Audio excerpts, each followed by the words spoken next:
Hello and welcome to Devotion to Writing, a channel devoted to helping you cultivate a daily writing practice and realize you are creative abundance. Today I wanted to talk about community and finding a writing community, even if that community is one other person that you can trust and share your work with and know that they are going to support you, encourage you along your journey.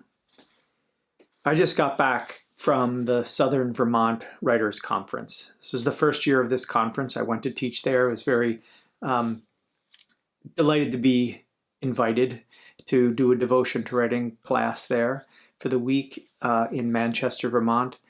And it reminded me how essential writing community is for our development. I've been going to conferences for 20 plus years, and the connections that I have made there with other writers, I mean, they really are like family. They speak the same language we do, whereas our family, our friends who aren't writing, who aren't creating, might not speak that same language. But in a community of writers, we find people who work with language so they know what we're struggling with when we're talking about story or character development or a line break in a poem, the minutia of writing and what it takes to sustain oneself as a writer and to have a writing life.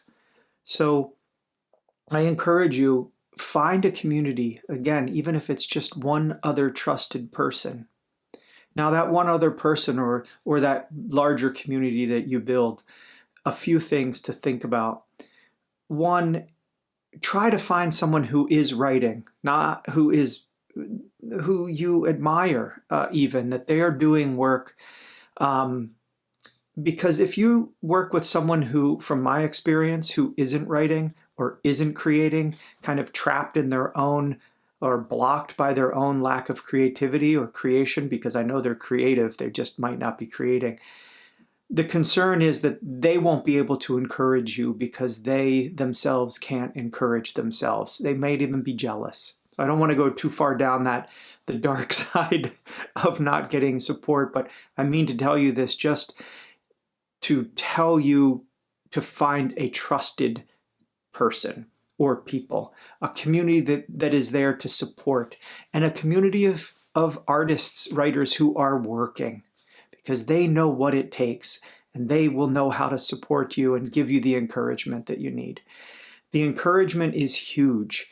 We need at least one trusted listener or reader for our work. Again, if it's another writer, someone who is experienced, someone whose work you at least admire and respect, or respect them as a person, as a reader, as a listener, that's great. So find that person, and again, make sure that the trust. By the trust, I mean that they are going to support you, encourage you, inspire you, even.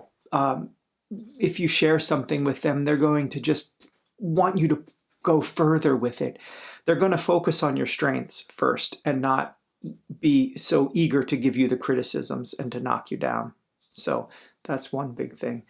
Another thing about community is just that we have someone that we're writing for, especially if it's a community that you're then sharing work with on a regular basis. It's someone, it provides some kind of a container for helping us push our work along. Maybe we don't finish it for each class, but we are each meeting with this community, but we are at least kind of moving work forward in anticipation of sharing it with this trusted community of peers, of friends.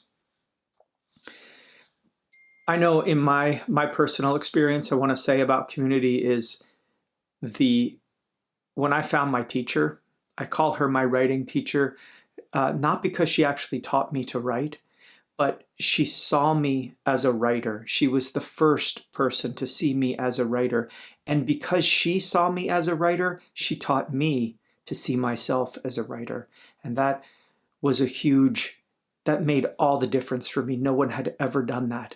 She unequivocally just, you write, you can write, you write beautifully, etc., etc. Support, encouragement, but really the permission, the seeing, that was what she taught me, the permission to see myself. It was also a kindness, a generosity. It wasn't competitive. She wasn't trying to, keep me in my place, as some actually, unfortunately, some writers, some teachers will want to do that. Again, that's why I say find someone you can trust. But because this teacher, because she saw me, it allowed me to see myself as a writer. And really, at that point, I could start to fall in love with writing. And that meant so much. It has carried me so far. Without her, I don't think I would have ever started. So find that community. If you need somebody, heck, that's why I do devotion to writing. I'm happy to be some of that community for you. I love to do this. This is my service. It brings me great joy to support you as you're wanting to write stories, as you're beginning to write poetry. So know that. Leave me a comment if you'd like about your writing journey, or send me a story. I really do love to hear what you're doing, to hear your beginnings and how I could help you on your writing journey. So, community. I should give you a writing prompt, because we are, after all, cultivating a daily writing practice. So maybe the prompt today is to write on community, to write about community, what it means to you, what it is to belong to a community. Because as writers, our work is very lonely. We retreat into our rooms and we do our work. It's solitary work. It is nice. It is more than nice to have others to share this with and to bond with, to grow with. And I'll tell you one other thing. When I started writing daily, it coincided with founding Nuepe Center for the Literary Arts, which is a writer's residency and workshop space, which I ran for 10 years on Martha's Vineyard. And those people who came through there, the hundreds of people I met there, they are still my family. There are bonds there that are deeper than I have with my blood family. Because we were all, and still are, all working in the same field with the same struggles and dilemmas and questions. So it's really such a gift, the community that writers have. So go find your community, form a community, even one person. And again, I'm happy to be your community. Devotion to Writing is a community. That's part of the reason I'm doing it as well, is to grow a writing community that supports writers. So thank you very much for writing. I always say that. Thank you very much for writing. Thank you very much for watching. I hope that you write today. I hope you write deeply today. I know that if you do write, you will write beautifully, because beautiful is what you are. We can't help it. We are overflowing with stories and memories and feelings and emotions and humanity. It is beautiful. And writing is one of the ways we get to convey all of that beauty. So, blessings.